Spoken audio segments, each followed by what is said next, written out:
Good afternoon. My name is Jane Josem. I'm the Acting Director and Curator here at the Holocaust Centre. And we're standing on the lands of the Bunurong people of the Kulin Nation, and we pay respects to their elders past, present and emerging. Thank you all for coming on this very beautiful day. I realise it's a very tall order to come and learn about such a harrowing topic when you could be sitting out there and enjoying the sunshine, but thank you all for coming. And welcome to the launch of an exhibition entitled Registered, Persecuted, Annihilated. An exhibition which covers a most shocking subject, the deliberate and systematic murder of the sick and the disabled by the Nazi regime. It was created in Germany by the DPGGN, which is a psychiatric association, with the Topography of Terror, which is a museum in Berlin. So welcome to our special guests, some of whom I'll introduce shortly. I'm going to talk for a few minutes about why this exhibition is so important to us here at the Holocaust Centre. Then Dr. Michael Robertson will provide information about the exhibition itself, and Beth Wilson will contextualise and officially launch the exhibition. So why is it that I didn't hesitate for a second when Dr. Robertson approached us to host this exhibition? I'd visited one of the Nazi euthanasia sites a few years ago, and it had a profound effect on me. It was in a hospital in Austria, in a castle called Schloss Hartheim, where patients were murdered, deemed useless eaters by the Nazi state. People had entrusted their relatives to the care of doctors and nurses, but instead they were secretly murdered. It was beyond belief, just as the mass murder of Jews is beyond belief. The personnel and the methods used to murder innocent patients en masse were later transposed to the death camps of Europe. This comprehensive exhibition provides a considered exploration of these crimes, and the team here is proud to bring it to Melbourne as we all consider that this story needs to be heard. But first I want to just tell you a story from our own collection. We don't have many stories in our collection. In fact, I would guess that this is the only one that relates to this topic. So it's about Elizabeth and Leo Tate, who both died in Melbourne and they had no children. The executor of their estate, a family friend of theirs, donated the items, and most of them relate to Leo, who was a Dunera boy. He'd met and married Elizabeth in Australia, and it's her story which is sort of hidden in this collection about Leo Tate. So Elizabeth was born Elizabeth Lobel in 1913 in Hungary, and at some point the family moved to Vienna. Her Jewish parents arranged a marriage for her, and they soon after had a daughter, Eve. Elizabeth was desperately unhappy in the marriage for reasons unknown to us. What we know is that she was so unhappy that she moved out of the family home and went back to live with her mother. Her husband thereafter denied her access to their daughter. Elizabeth was so depressed that in 1937 she attempted suicide by gassing herself. Her mother found her, saved her, and took her to a sanatorium in Vienna. Following the Nazi invasion of Austria in March 1938, Elizabeth was increasingly concerned about the welfare of her daughter Eve, as she had no information about her. This caused her depression to spiral downwards. Meanwhile, her brothers were sent to Dachau, and her Jewish doctor was murdered while trying to flee Austria. Elizabeth was frightened and suicidal. Elizabeth's mother did not want her to stay in the clinic, as she was rightly worried about the Nazis would do with a Jewish person who was mentally unstable. So Elizabeth's mother did what any mother would do, any parent would do. You try to save your child. She contacted a good friend who lived in Italy, Giuseppe Granata. He was, as it happened, an Italian High Court judge. He had wanted to marry Elizabeth, but as he wasn't Jewish, this had been out of the question. So Elizabeth's mother, whose name I discovered is Etelka Lobel, and she's the hero of the story, and Giuseppe, She asked Giuseppe to come to Vienna and help save Elizabeth by marrying her. She told Elizabeth of the plan, but at this stage Elizabeth was so deeply sedated and depressed, she was crippled by depression, she didn't really understand what was going on, or she didn't appear to understand what was going on. So Giuseppe arrived, and with the mother, they took Elizabeth by the arms and walked her across the road to the church where they were married. Giuseppe then took Elizabeth to Italy, where they lived together. Her health improved, although she was constantly worried about her mother and her daughter. But the important thing about this story is she survived, as did her mother, who eventually did make it to Italy. Her daughter Eve and her ex-husband survived in Scotland. Eve, however, had been told by the ex-husband that her mother was dead. Eventually, mother and daughter reunited, but too much damage had been done and they never established a real relationship. The marriage between Giuseppe and Elizabeth was annulled at the end of the war on the grounds that she was not of sound mind when they married, and they remained friends, which is incredible in itself. Elizabeth moved to Australia, where she met and married Leo Tate. But this is just such an incredible story to find under the layers of this collection. Elizabeth could have been murdered, first because of her fragile mental health, and then for being Jewish. Instead, she survived the war and somehow recovered. And this is just one story. The exhibition tells us many more, but it always helps to bring these big events down to a personal level. I'd like to introduce you to Dr. Michael Robertson, who is a passionate supporter of this exhibition, which comes from Germany. Dr. Robertson, however, hails from Sydney. He's a clinical associate professor of mental health ethics at Sydney Health Ethics and a visiting professorial fellow at the Sydney Jewish Museum.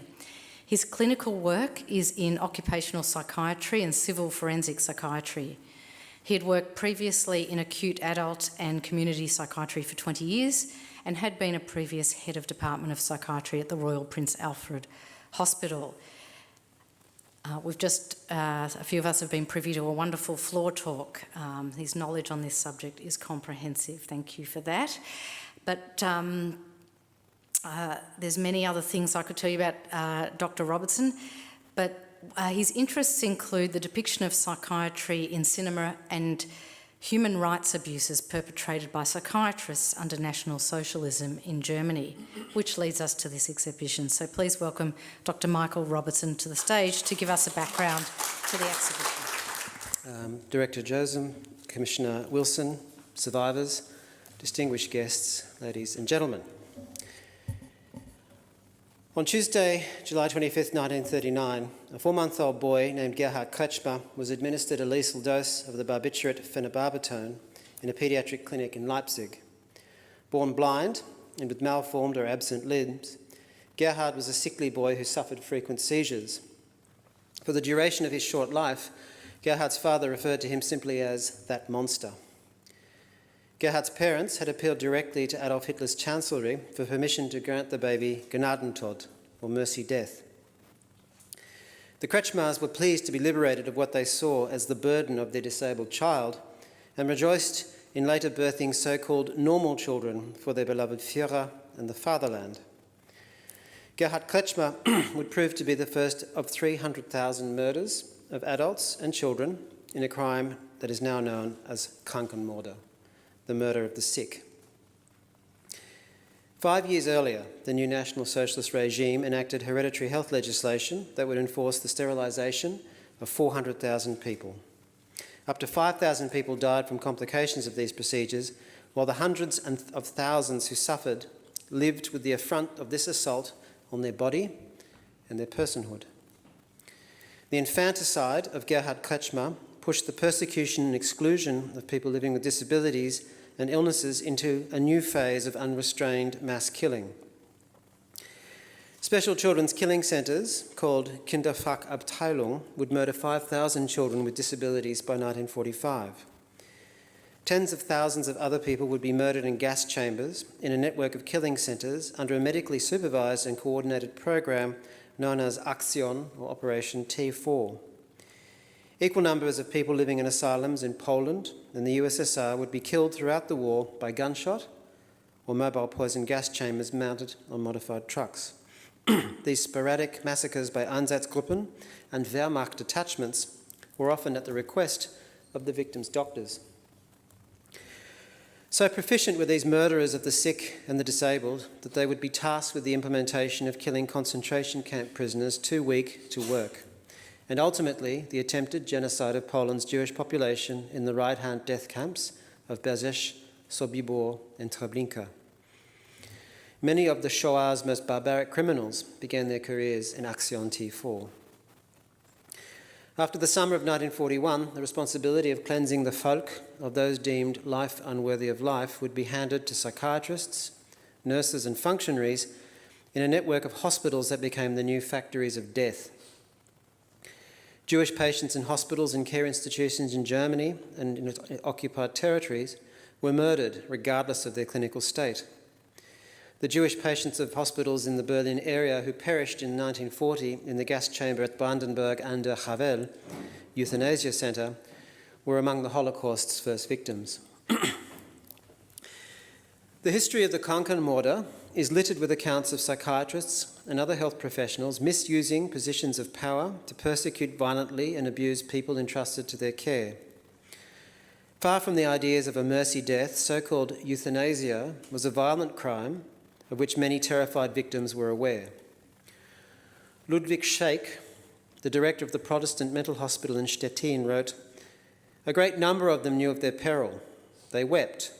They begged not to have to go. They resisted. One asked everyone for forgiveness, told our head nurse, 'We will meet again in heaven,' and said to a house father, 'Our blood cries out for vengeance.'" Sigrid Falkenstein wrote of her Aunt Anna, who was murdered in Grafeneck, a killing centre. "The records say that Anna cried a lot during her first weeks at Bedburg Hall and wanted to go home. Who could blame her? She's then described as an increasingly difficult patient. Notes about her include that she refuses to work and that she encourages disobedience in other patients and that she is unhygienic and that she has to be disciplined." Just how treacherous language can be is shown in remarks like, "She blubbers, she is foolish." The words of all these callous comments is the note that describes Anna as a burden. At the end of her time at the mental hospital, she bore clear signs of malnourishment and tuberculosis. People with mental illnesses, disabilities, and otherwise deemed unworthy of life were starved, gassed, electrocuted, lethally drugged, or died in the course of tests of other killing methods, after which their bodies were exploited or defiled before being disposed of in crematoria or mass graves. Many of their stories are to be found in this exhibition. German psychiatry had a particular pathway into this mass criminality. The profession's reputation had suffered through its incapacity to heal the legions of traumatised soldiers from the 1914-18 war. After the imposition of the Nazi Gleichschaltung, or reorganisation, and the extirpation of Jewish doctors from the practice, the profession lost many of its brightest minds and moderating influences. The denigration of psychoanalysis as the Jewish science meant a mindless form of biological psychiatry could flourish, providing a welcome home for eugenics and racial hygiene. The German community came to view psychiatric asylums as much reviled drains on the public purse. A reform movement in German asylums sought the introduction of new physical treatments for mental illness, such as insulin coma therapy, malaria therapy, and crude forms of electroconvulsive therapies. While barbaric to modern sensibilities, such physical treatments helped many and enabled them to return to productive lives. It also served to highlight a group of people so disabled and impaired by their illnesses that the recovery of their fellow patients created a form of therapeutic nihilism that was embodied in the notion that came to define mid-century German psychiatry: cure or annihilate.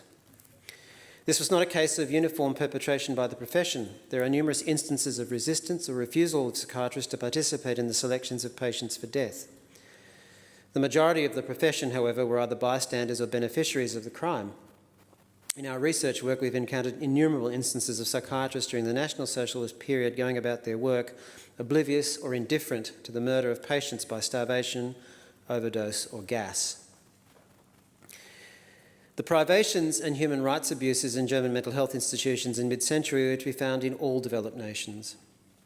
As Isaac Deutscher observed in the American psychiatric institutions in his 1948 book, The Shame of the States, we are not like the Nazis. We do not kill off insane people coldly as a matter of official state policy. We do it by neglect. In light of what we know in this country about the morbidity, social deprivation and reduced longevity faced by people living with severe and persistent mental illness, intellectual and physical disability, little has changed. In June last year, the UN Special Rapporteur on the right of everyone to the enjoyment of the highest attainable standard of physical and mental health observed, forgotten issues beget forgotten people.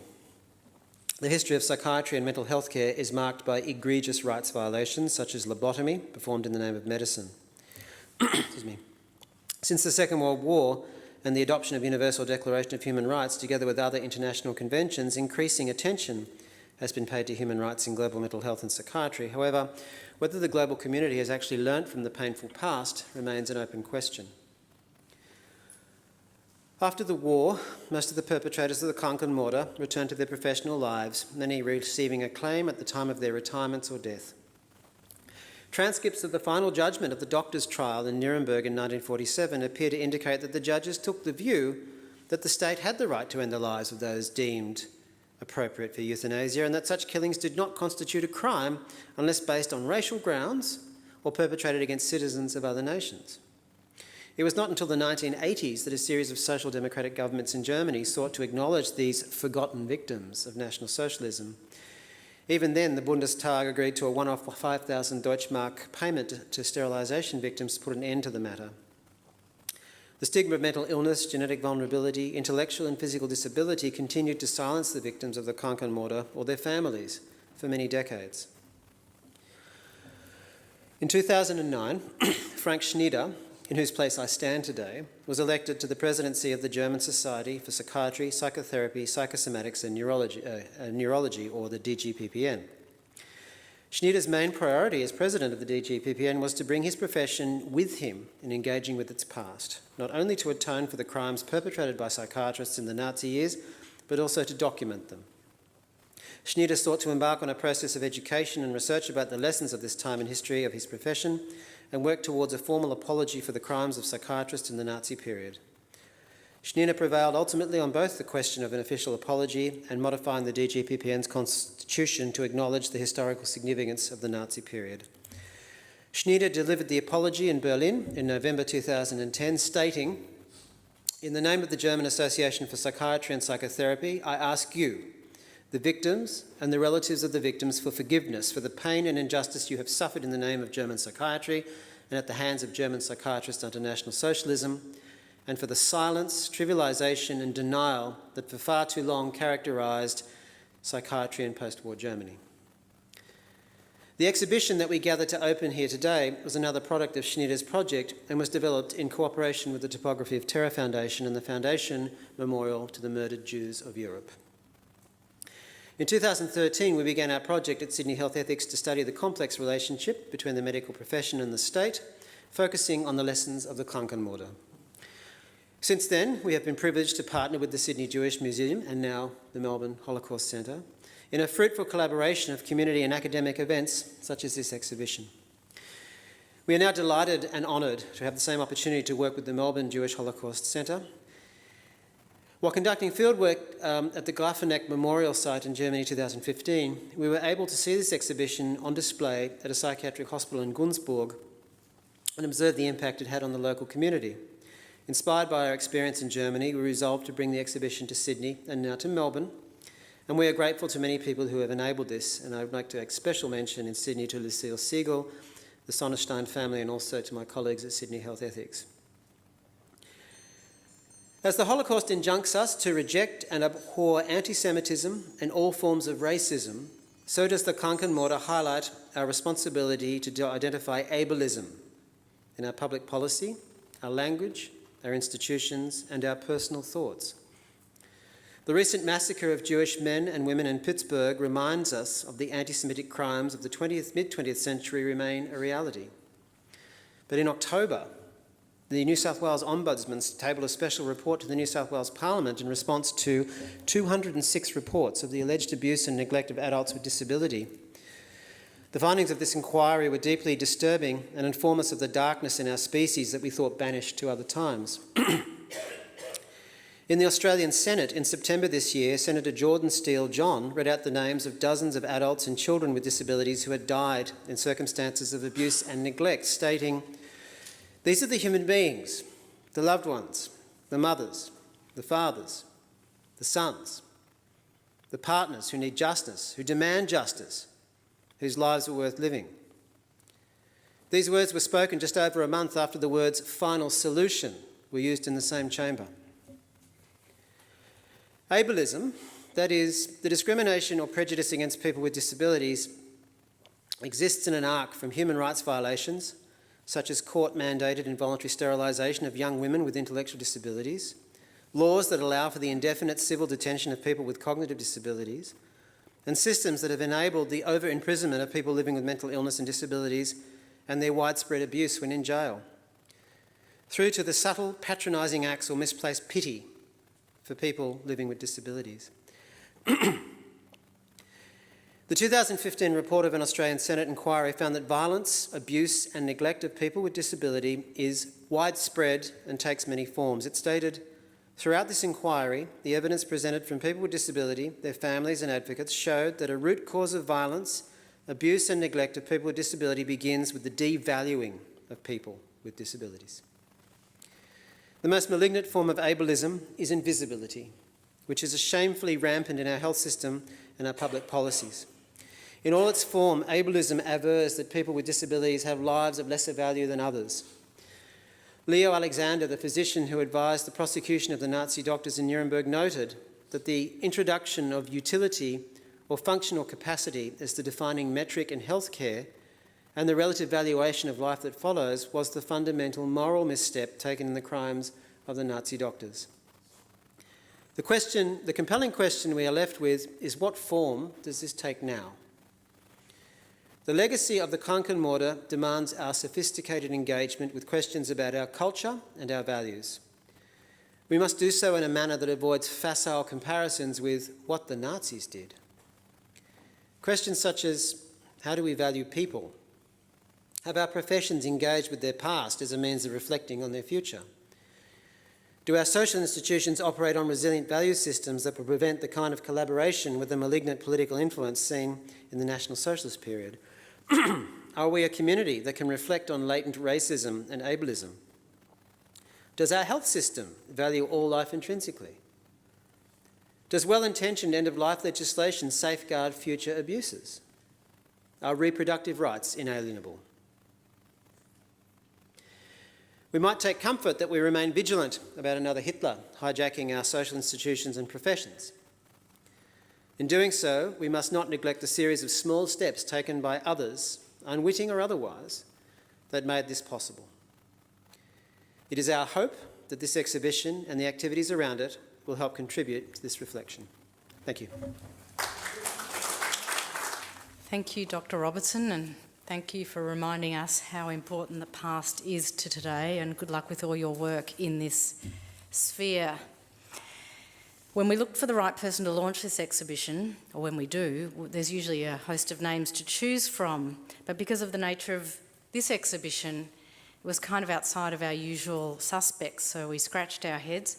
But thanks to Susan Feldman, who came and helped us, she suggested, what about Dr. Beth Wilson AM? As Beth Wilson had been Victoria's longest serving health commissioner, serving for 15 years in that capacity. I thought, the last time I saw Beth perform was in the vagina monologues. Perhaps that's not appropriate. I blame you. Her business card reads lawfully funny. We're skating on thin ice here. However, if you look into Beth's CV, you'll see that she is in fact the perfect person to speak to this topic, owing to her long-standing interest in medico-legal and ethical issues. Prior to becoming the Health Services Commissioner, Beth was the President of the Mental Health Review Board, a senior legal member of the Social Security Appeals Board and the Work Care Appeals Board, and a past president of the Victorian branch of the Australian and New Zealand Association of Psychiatry, Psychology and Law. In 2007, Beth was appointed a member of the Disability Services Board. She's received many honours, including a member of the Order of Australia for significant service to the community of Victoria through the provision of dispute resolution in the area of health services. If you read Beth's life story and achievements, she is an inspiration. And what is most inspiring is how she's dedicated her life's work to help those who really need help, people living with mental health issues and disabilities. So it's a pleasure to invite Dr. Beth Wilson to the stage. And the good news for all of us is that she doesn't mind me saying this, as she's the patron of the Continence Foundation, we can all be sure she won't keep us for too long. Thank you, Ben. Thank you, and thank you for the privilege of opening this really important exhibition, an exhibition so terrible that everyone should see it. And I pinched those lines from the back of this book, a book called Death and Deliverance, which explores the very topic that the exhibition is displaying for us. I bought it in it says here, this is a terrible book, everyone ought to read it. I bought it in 1997 when I was just starting out as Health Services Commissioner and had just left the job of President of the Mental Health Review Board. So I'd always worked in multidisciplinary tribunals, that wonderful mixture of a doctor, usually a psychiatrist, a lawyer, a member of the public and a bureaucrat. What could be a better model? That was the exact model that was suggested to be used for these mercy killings of people deemed not worthy of life. So it's not the model, it's the people on it and the society that they live in and the way we treat each other. This exhibition has given me a new lens to view the world I live in and the work that I do, and I was privileged to be part of the floor talk that Michael just gave, which really, the man knows his subject so well, and it really opened up the complexities of the situation. Thank you very much indeed for that, Michael. I'll be looking at a lot of the things that I do now through that lens, and particularly thinking about what we do to people when we call them the other. I guess one of the things that I thought about when we were looking at the exhibition was, how is it that people are able to deceive and be deceived? People were told that their children had been moved to an asylum, and the authorities kept sending them bills to pay for the care even after these people had been murdered. So what's that got to do with contemporary life? I had a vision of Michael Haynes, so was it Michael Haynes? The commissioner, anyway, of the Financial Institutions Royal Commission, saying to AMP, "So you charged dead people money, did you?" So the behaviours, well, it's not killing people, but it's still a morality that we need to be looking at and thinking about. I've been doing quite a bit of work in aged care at the moment, again, because a lot of sanctions are being applied to nursing homes because there's a Royal Commission coming up. It may well be that some of the regulatory authorities are saying, how are we going to look? Because we're looking at the financial regulators and saying, well, what did they do while this was all happening? So all of a sudden, facilities that were deemed fantastic a month ago now have 30, 40 sanctions put on them. And what we've been seeing, my business partner and I, in looking at these aged care facilities is very, very disturbing indeed. Our job is to go and listen to what the families are saying without any of the owners of or workers being there. Just let them get it all out. And, well, we came out thinking that euthanasia would be a much better option, frankly. So that's what I mean by putting a new lens on the way that we're looking at it. Ableism, Michael talked about as being akin to racism, and I think he's invited us to look at it in the same kind of a way and to start a conversation about why it is that we prefer able-bodied people, so-called, to those with other abilities. And the contemporary legacy of the suffering of all of those people is that we can ask these kinds of questions. I hear language in healthcare all the time. Bed blockers is used. Have you ever heard that? That's for older people who don't conveniently die quickly, and we need to get them out of the way so that we can use the bed for somebody else more worthy. It's not put as bluntly as that, but it's the kind of thinking that justifies things that we do, or in our minds at least. So we need to ask, do we have a health system that values all lives equally? Michael pointed out the complicity of the medical profession, nurses, midwives, psychiatrists, but my profession, the law, doesn't come out of this picture any better than any of the others.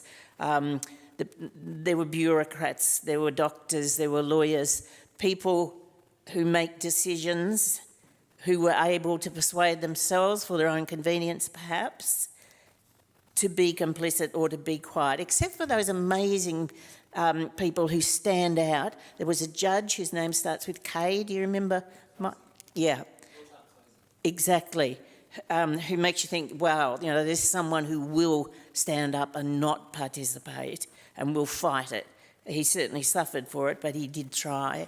And I was asking myself too during the floor talk, is this good people who were co-opted, or are we looking at a murderous gang of psychopaths who were able to commit these atrocities because of the hard-heartedness of the times that they were living in? Do you want to have a go at that one, Michael? Yes. Yes to good people being co-opted or murderous psychopaths? Yes. Okay, I think that's about as good as this is going to get.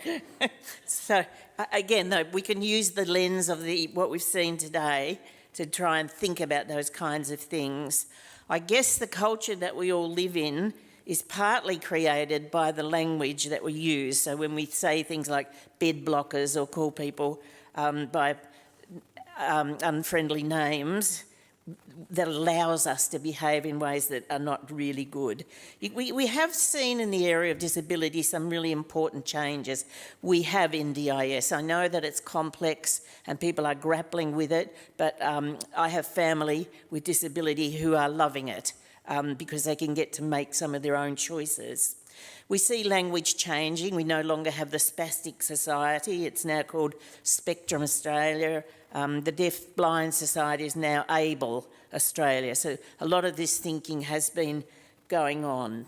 I think, although, if you try being a disabled single mother and try to get a house to rent, I've been through this with a relative recently, and it was just utterly impossible. In fact, the real estate agent said, when we actually bought a house for her, because it was impossible for her to get one, she said that I knew she would never get a house. First of all, they want the two salaries and the disability and the single mother, forget it. So it's still pretty rough out there. I guess it comes down in the end to kindness. I was reading Anna Funder's fantastic book, All That I Am. Have you read it, anyone? And of course, it's relevant to this particular topic, given the background of the characters going through the Holocaust, and then Ruth ending up alone in nursing care in Sydney. And she uses the line, when all that is left is the kindness of strangers. And I think that's a really beautiful line. And I'm not going to go on any further. Thank you very much. Talk to your friends. Ask them to come along and see the exhibition. Get that conversation really going. It's just a great pity that everyone can't have Michael to guide them through it, because he really did illuminate it for the rest of us. So thank you. Thank you both. And a special thanks to you, Dr. Beth Wilson. By way of introduction, my name is David Cohen. I'm the Vice President of the Centre here.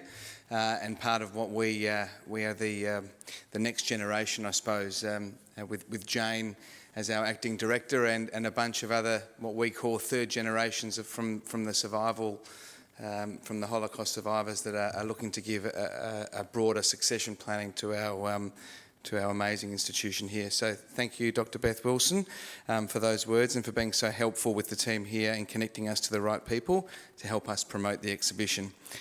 Jane tells me that your contacts list is exhaustive and your dedication to these important moral issues is palpable, so thank you. As you say, the message of this exhibition is so vital and we hope to reach it with a wider audience.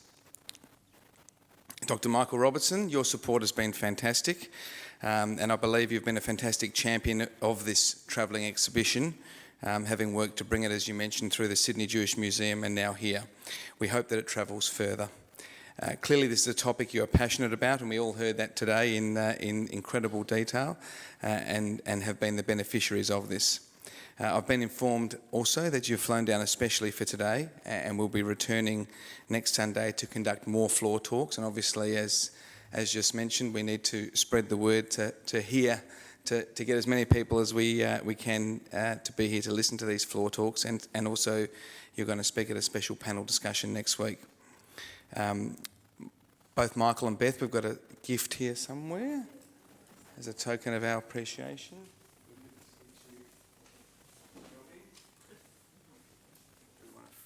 Photo here, Jane. If you can just come up. Thank you. Thank you very much. Thanks so much for coming.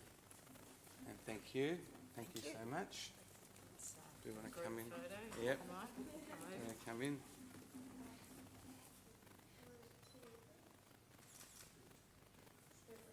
Thank you. Thank you both again. While we are here, and speaking of our public program, our Marketing Director Danielle Camion has worked with Michael Cohen to put together a wonderful program of events to take place the following 3 Sundays. Our first one next week turns the exhibition on its head and celebrates lives worth living. We will hear from a range of people living with various disabilities in the community. I'd like to thank Jane and the rest of the team for their work in getting this exhibition to Melbourne, and especially to our Austrian intern Michael Rose. I can't see where you are, Michael. There you are at the back. Thank you for your work in installing the exhibition. I know it was a new thing for you. And also to the Classic Cinema just next to us and Gary Peer for their ongoing support of the exhibition. As many of you know, we are at an exciting phase of our development here. We have significant plans to rebuild this centre. There's a lot of work going on, an enormous amount of work going on. I've been involved for 9 years, and this is really the busiest it's been at a number of levels, and the intention is to bring a lot more space, to bring more exhibitions like this to the public, and this is really critical for our future. We have a great team educating school students throughout the year, and a specialist library, an incredible collection of documents, artefacts and testimonies, and we look forward to seeing all of you at our public program. So please tell your friends about all of our public programs and this exhibition, and we hope to see you here frequently. Thank you.